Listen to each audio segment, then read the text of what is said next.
Hi, Mark. Guilherme Giovannoni from ESPN Brazil. You guys already have been in a situation like that in the series against Denver, and you bounced back very well. Maybe the next game is not going to be the blowout that it was against Denver.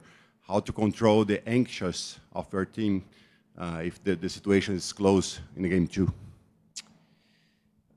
We have confidence and wisdom because of the situations we've been in over time. There's no team I'm more confident in being ready to play really in any situation than ours. I'm biased, obviously, but you also have to go make it happen. Those experiences don't guarantee you anything. They certainly don't carry over into the next experience, and so we've got the wisdom from them, we get the confidence from them, but when the ball goes up in the air tomorrow, the better team's going to win, and we want to do everything we can to be that team. Jeff, fourth row on your right. Jeff Zilgett, USA Today. Mark, you just saying make it happen. With the benefit now of having some time to watch the game, what didn't happen for you guys that you take away from that game and will apply to game two? It's always tricky, because 1-point losses are emotional, and you got to be able to strip away the emotion from that. Understand there was a lot of things we did well in the game to build a 15-point lead. There's a lot of things we did well in the game that we certainly don't want to throw out. And there's a lot of things that we can improve on. We have a lot of runway here to improve. And Indiana does too. I'm sure they don't come out of that game feeling like they played perfectly either. And so that becomes the challenge after a game one of a series is you've now felt the opponent a little bit. You've thrown some things out there, learned some things from the game.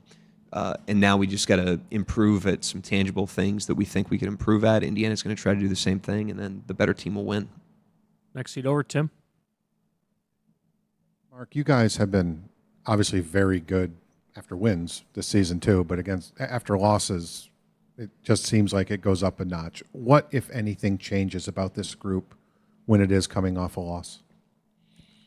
I think nothing. I think that's the trick is you don't want to be reactive to the last game because then you can be too high after wins. You can be too low after losses.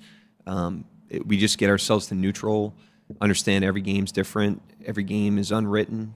And you go out there, the ball goes up in the air, and the team that competes better on that night wins.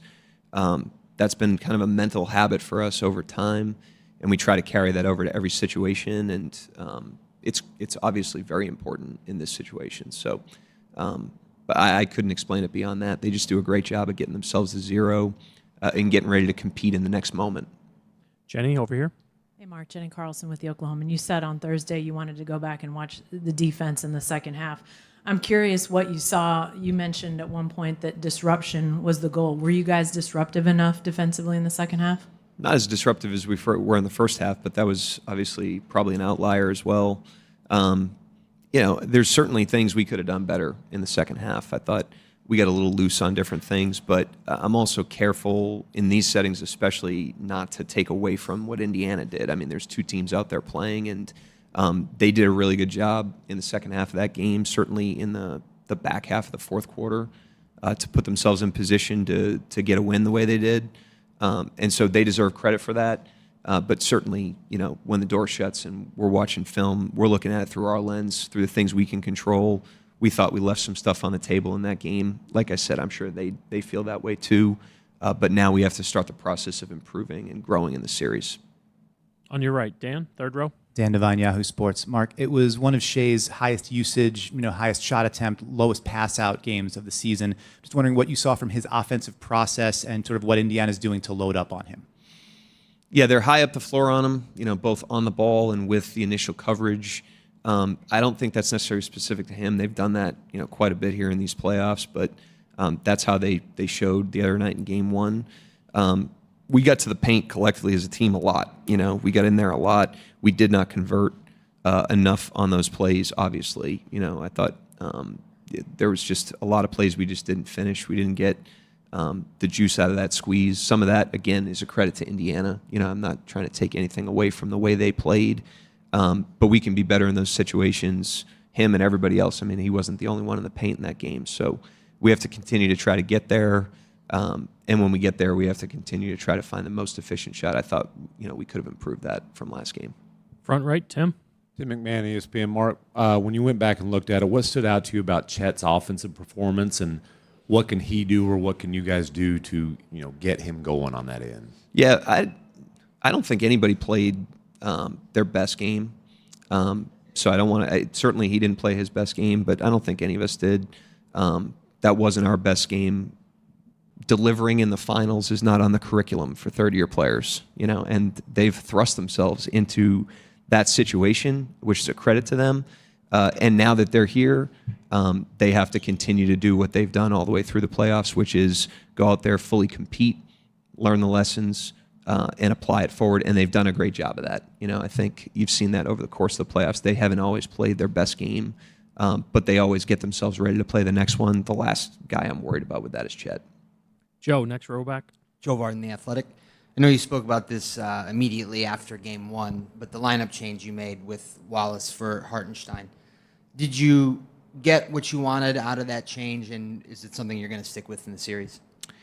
I usually don't address plans for lineups and rotations in these settings. What I'll say is we have a lot of optionality that we draw on almost nightly. If you've followed our team throughout the season, I think that flexibility and adaptability is the only constant. We're never staying the same.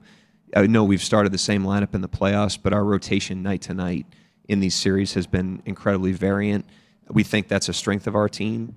I liked how we started the game, and I liked really everything we did to build a 15-point lead, and then we didn't deliver down the stretch collectively. But we're always trying to learn from it. I mean, at the end of the day, when you have options like that, you're allowed to move in and out of those options as you see fit. We understand the trade-offs of every lineup we put on the court, and we'll continue to try to make every decision we can to give ourselves the best chance to win. That's what we did in Game 1. Didn't turn out in our favor, but that's what we'll do in Game 2 and moving forward. Coach Albert Martin of Ridmo. People harp on the youth of your team, but they play like 28 to 30-year-olds. They play old. Yep. To what extent is it this self-screening? Whoever comes in the door has to have a certain profile. And to what extent do you overload them to prepare them for the finals, for games like they've had? It's hard to, it's a very abstract thing to understand, but we do have an uncommon approach. There's no place we'd rather be than in the finals, even with a young team. These guys have an uncommon mentality with that, as I've mentioned many different times. I think Sam does a great job of understanding the person that we're bringing in the door, and then we do the best we can to put them in a great environment and help them grow. And how that all comes together, to equal this, I think the guys deserve a lot of credit for it, the vision they have for themselves. But it's hard to understand, exactly why that is. But I do know I have great confidence in the mentality of the team, the poise of the team, confidence of the team, maturity of the team. Thank you, Coach. Yep, thank you.